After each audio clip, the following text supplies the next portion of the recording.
Baiklah, tema kita adalah sahabat kena adu domba ya. Bacaan kita pada hari ini 1 Tawarikh 19 ayat 1 sampai dengan 19.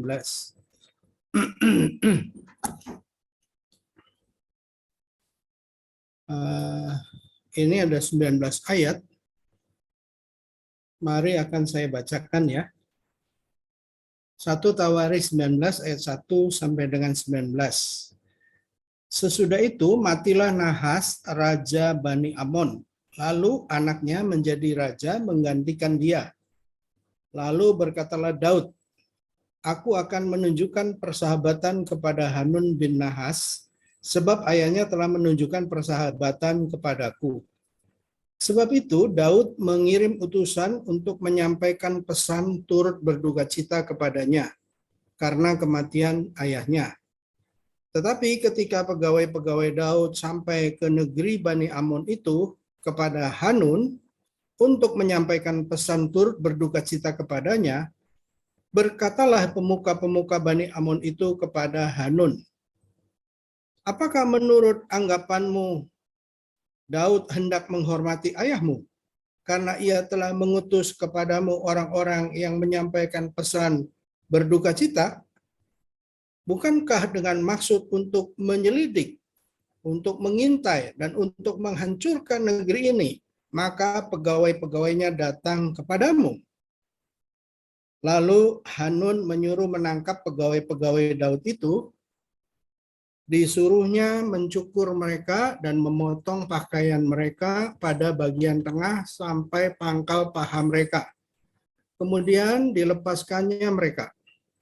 Ketika mereka berjalan pulang, diberitahukan kepada Daud tentang orang-orang itu, lalu disuruhnya orang menemui mereka sebab orang-orang itu sangat dipermalukan. Raja berkata, tinggallah di Yeriko sampai janggutmu itu tumbuh. Kemudian datanglah kembali. Setelah dilihat Bani Amon bahwa mereka telah membuat dirinya dibenci oleh Daud, maka Hanun dan Bani Amon itu mengirim 1.000 talenta perak untuk menyewa kereta dan orang-orang berkuda dari Aram Mesopotamia, dari Aram Ma'akah, dan dari Aram Zoba. Mereka menyewa 32.000 kereta, serta raja negeri Ma'akah dengan tentaranya yang datang berkemah dekat Medeba. Juga Bani Amon itu berkumpul dari kota-kota mereka dan datang untuk berperang. Ketika Daud mendengar hal itu, disuruhnyalah Moab maju dengan segenap tentara dan pahlawan. Lalu Bani Amon maju, diaturnya barisan perangnya di depan pintu kota. Sedang raja-raja yang ikut datang ada tersendiri di padang. Ketika Moab melihat bahwa serangan itu mengancam dia dari depan dan dari belakang, maka dipilihnyalah sebagian dari orang pilihan Israel, lalu ia mengatur barisan mereka berhadapan dengan orang Aram itu. Selebihnya dari rakyat itu ditempatkannya di bawah pimpinan Abisai adiknya, dan mereka mengatur barisannya berhadapan dengan Bani Amon itu. Lalu berkatalah Yoab, jika orang Aram itu lebih kuat daripadaku, maka haruslah engkau menolong aku. Tetapi jika Bani Amon itu lebih kuat daripadamu, maka aku akan menolong engkau. Ayat 13, kuatkanlah hatimu dan marilah kita menguatkan hati untuk bangsa kita dan untuk kota-kota Allah kita. Tuhan kiranya melakukan yang baik di matanya. Lalu Yoab dan tentara yang bersama-sama dengan dia maju menghadapi orang Aram itu untuk berperang, dan orang-orang itu melarikan diri dari hadapannya. Ketika Bani Amon melihat bahwa orang Aram sudah melarikan diri, maka mereka pun larilah dari hadapan Abisai adik Yoab dan masuk ke dalam kota. Sesudah itu Yoab pulang ke Yerusalem. Ketika orang Aram melihat bahwa mereka telah terpukul kalah oleh orang Israel, maka mereka mengirim utusan-utusan dan menyuruh orang Aram untuk yang di seberang sungai Efrat maju berperang di bawah pimpinan Sofak, panglima tentara Hadadezer. Setelah hal itu diberitahukan kepada Daud, maka dikumpulkannya seluruh orang Israel di seberang sungai Yordan, lalu sampai ke dekat mereka, dan diaturnya barisannya melawan mereka. Ketika Daud mengatur barisannya berhadapan dengan orang Aram itu untuk berperang, maka mereka bertempur melawan dia. Tetapi orang Aram itu lari dari hadapan orang Israel, dan Daud membunuh dari orang Aram itu 7.000 ekor kuda kereta dan 40.000 orang pasukan berjalan kaki. Juga Sofak, panglima tentara itu dibunuhnya. Ketika dilihat orang-orang yang takluk kepada Hadadezer bahwa mereka telah terpukul kalah oleh orang Israel, maka mereka mengadakan perdamaian dengan Daud dan takluk kepadanya. Sesudah itu, orang Aram tidak mau lagi memberi pertolongan kepada Bani Ammon. Begitu bacaannya, Bapak, Ibu, dan teman-teman sekalian. Nah, kita melihat di sini ya mengenai latar belakang dulu, saudara-saudara ya. Tawarik ini adalah termasuk kitab sejarah. Jadi selain Tawarikh, kitab sejarah yang lain itu adalah 1 Samuel, 2 Samuel, 1 Raja-Raja, dan 2 Raja-Raja. Itu kitab sejarah, yaitu berisi mengenai perjalanan bangsa Israel, khususnya di bawah pemerintahan Daud dan kemudian nanti Salomo. Kemudian 1 dan 2 Tawarikh penulisnya itu sama dengan Ezra dan Nehemia. Jadi 1 Tawarikh, 2 Tawarikh, Ezra, Nehemia itu penulisnya sama. Kesamaannya itu bisa dilihat dari kesamaan gaya bahasa tulisan dan gagasan-gagasan yang ada di dalamnya. Nah, kata Tawarikh itu sebenarnya bahasa Ibrani ya. Artinya adalah kitab-kitab yang memuat apa yang terlupakan, apa yang terlewatkan. Kalau Bapak Ibu melihat itu 1 Tawarikh 19 di Alkitab LAI, maka kita melihat itu kalimat yang sejajar adalah 2 Samuel 10 ayat 1 sampai dan 19. Persis 19 ayat. Jadi saya melihat beberapa data yang cukup berbeda dari 2 Samuel dengan 1 Tawarikh ini. 1 Tawarikh itu lebih kemudian. Jadi dia isinya itu sebagian memperbaiki dari yang ada di Samuel, begitu kira-kira.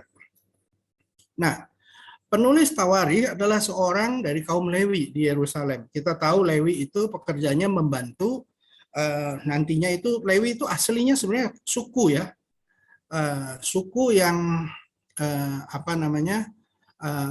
dari 12 suku itu salah satunya itu Lewi. Nah, Lewi ini memang ada di Yerusalem. Memang Bait Allah belum ada waktu itu, tetapi suasananya itu yang ada adalah kemah Allah. Ini kalau diperbaiki bukan Bait Allah, tapi kemah Allah yang sudah ada ya.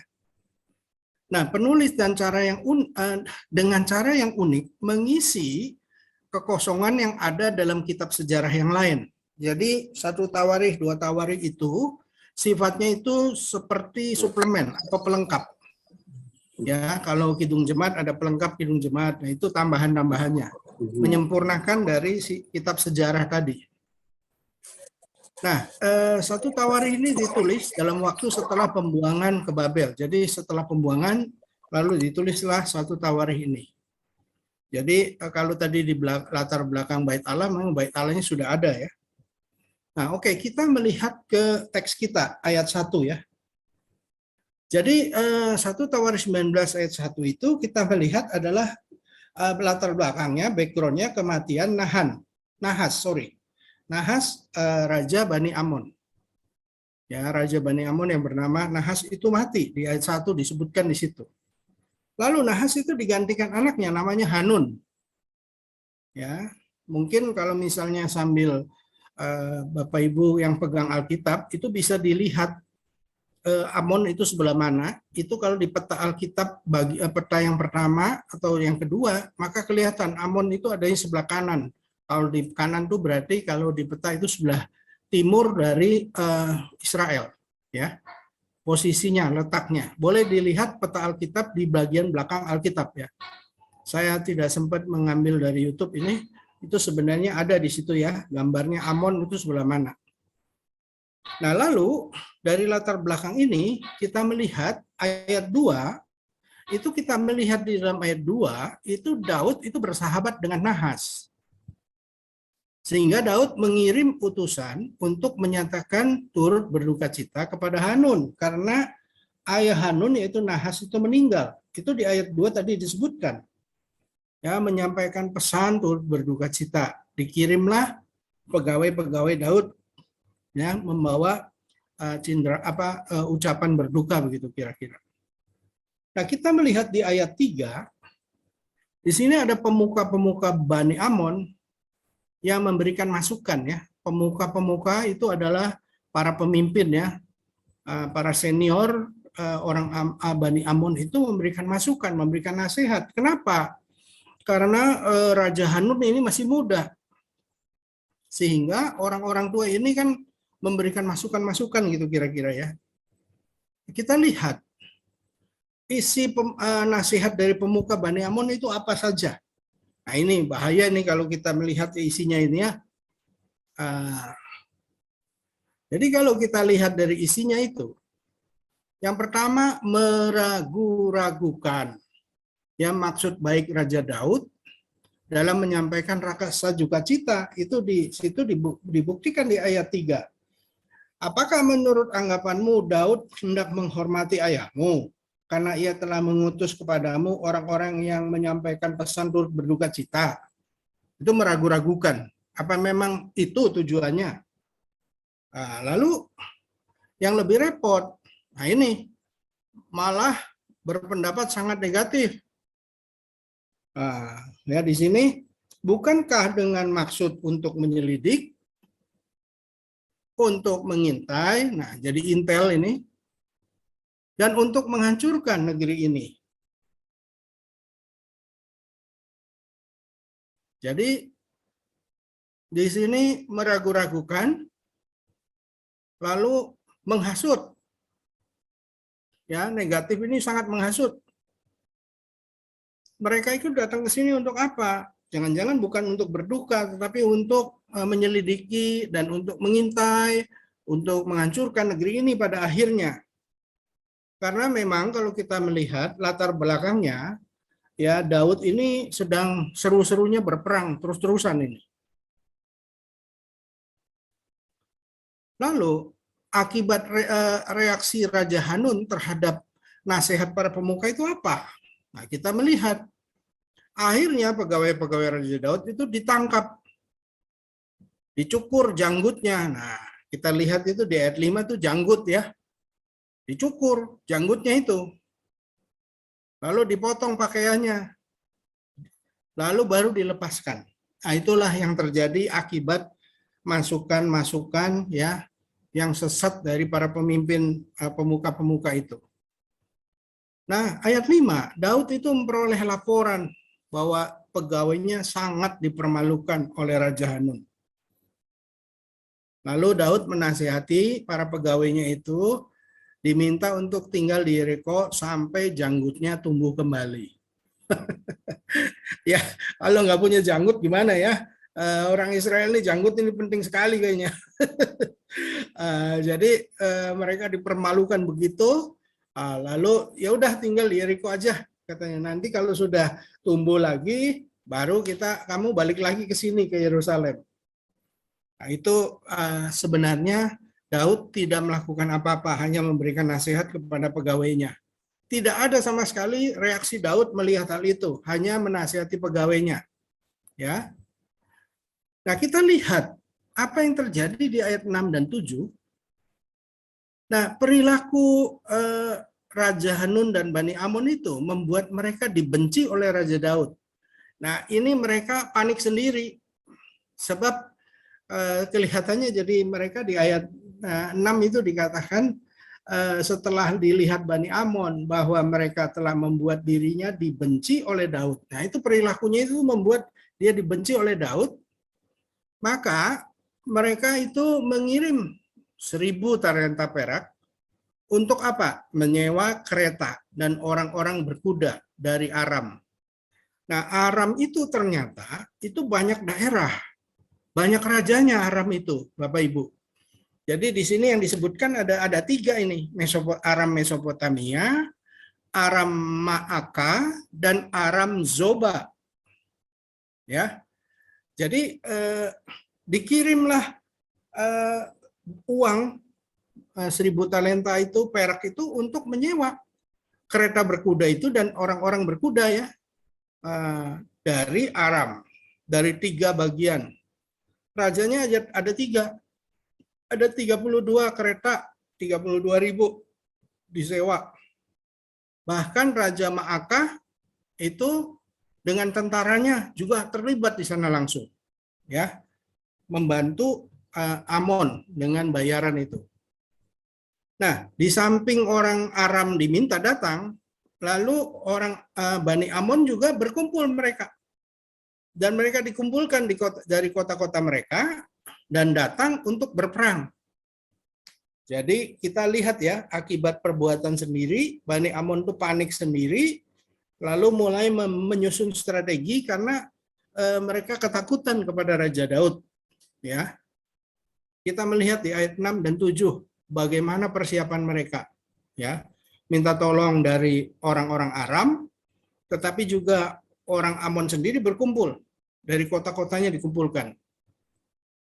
Nah, kita melihat di ayat 8, Raja Daud itu begitu mendengar persiapan orang-orang Amon, merespon dengan menyuruh Yoab maju dengan segenap tentara dan pahlawannya. Nah, itu ada di ayat 8. Lalu di ayat 9, Bani Amon juga maju dan mengatur barisan perangnya. Nah, apa yang terjadi, saudara-saudara? Nah, ini yang menjadi masalah. Ya, pasukan Yoab itu diserang dari depan dan dari belakang, dikepung. Nah, ini maju kena, mundur kena, saudara-saudara. Jadi segera saja Yoab ini mengatur strategi ya, pasukannya, kepala panglimanya Raja Daud itu adalah Yoab. Segera memilih orang-orang yang cakap dan mengatur strateginya berhadapan dengan orang Aram. Ya.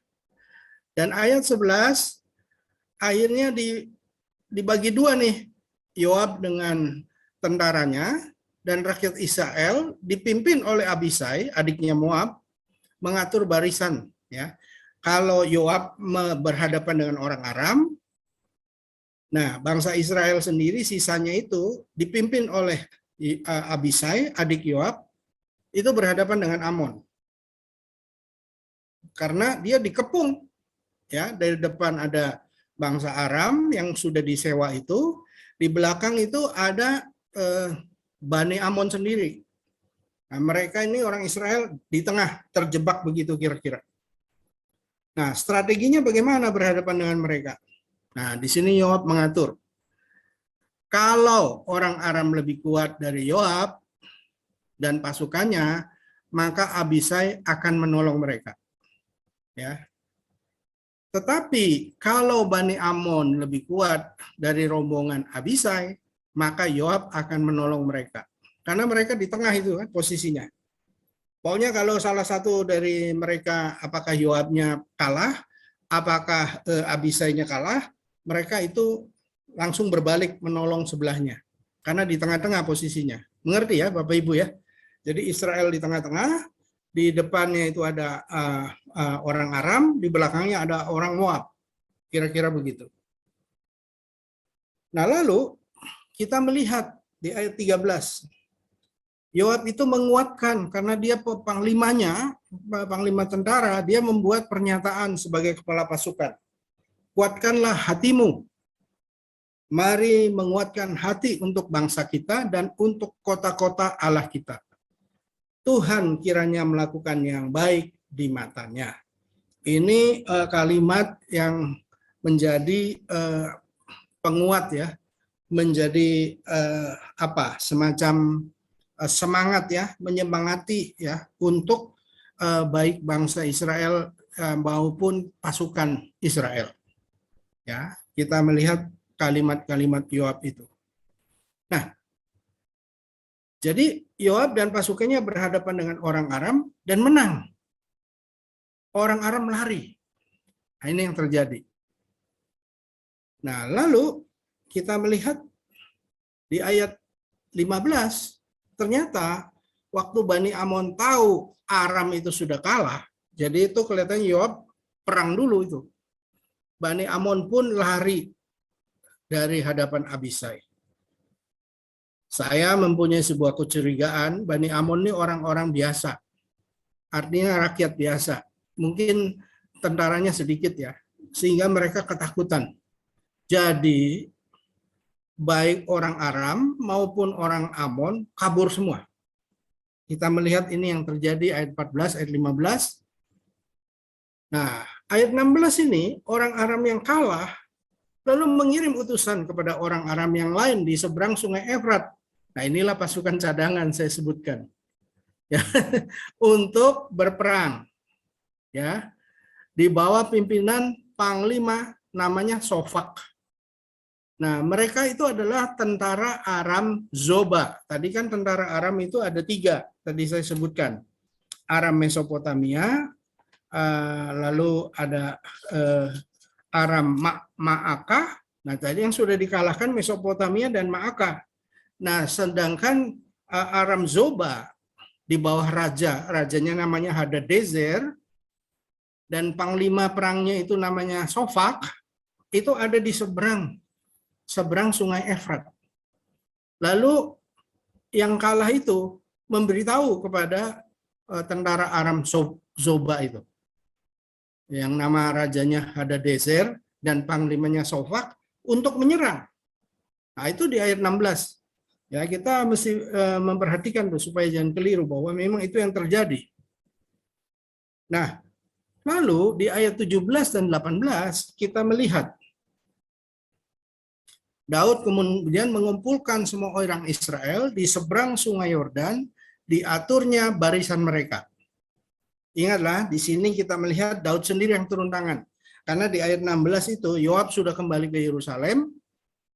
Nah, lalu masih ada itu orang Aram Zoba tadi, ya.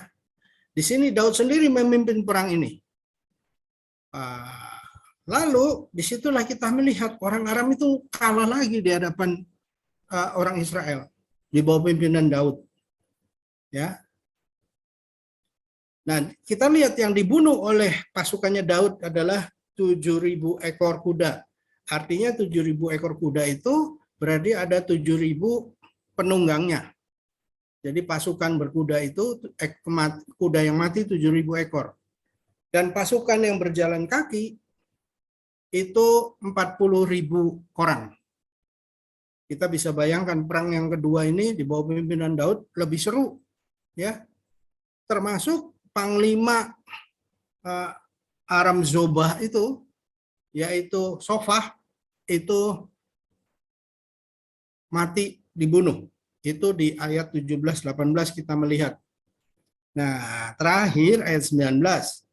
Ketika orang Aram Zoba dikalahkan oleh bangsa Israel, akhirnya mereka yang tersisa itu mengadakan perdamaian dengan Daud dan takluk kepadanya. Nah, di sini kalau takluk di bawah raja, berarti mereka harus menyerahkan upeti secara rutin.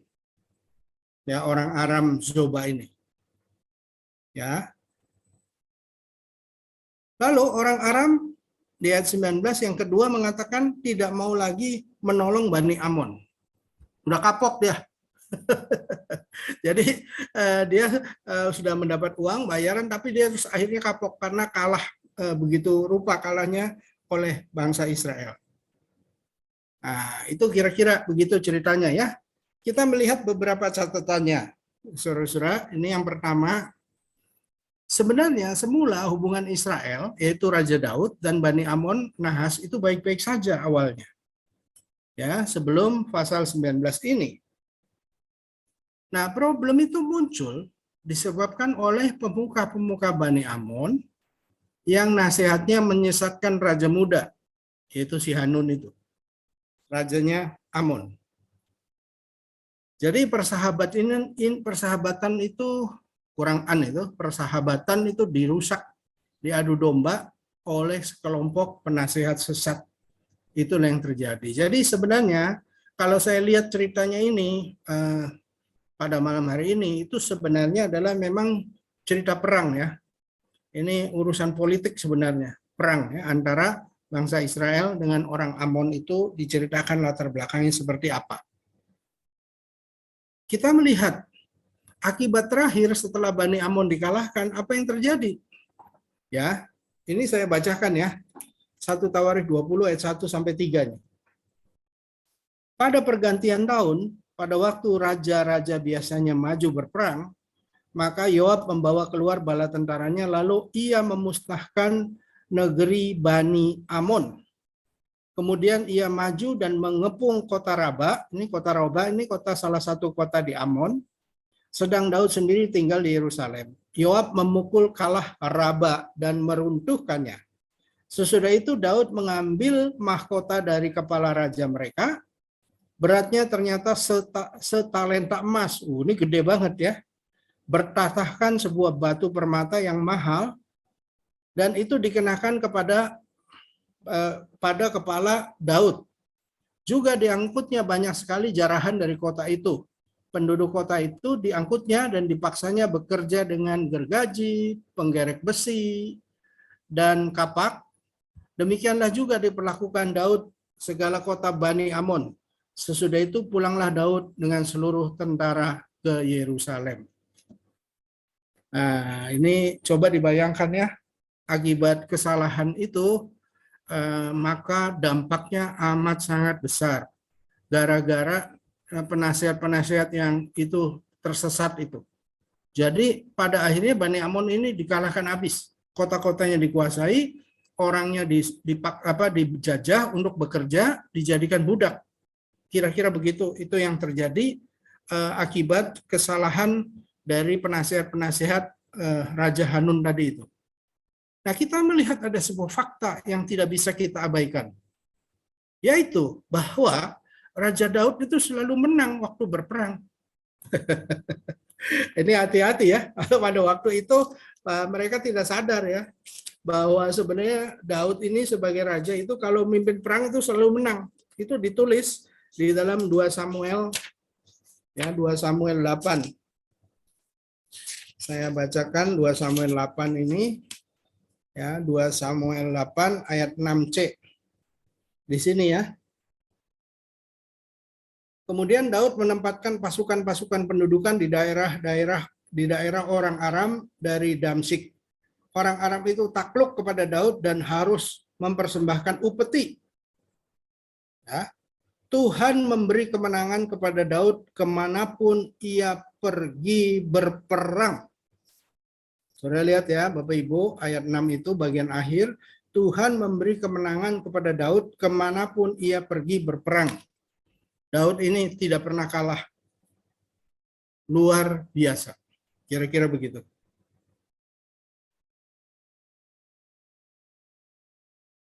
Begitu Bapak Ibu dan saudara-saudara, jadi kita melihat beberapa penekanan tadi, apa yang terjadi, bahwa ketika terjadi seperti peristiwa seperti itu, maka habislah karena kekeliruan yang terjadi itu. Jadi seperti judulnya di sini, sahabat kena adu domba, dampaknya seperti itu. Barangkali ada yang mau bertanya atau mau sharing, silakan.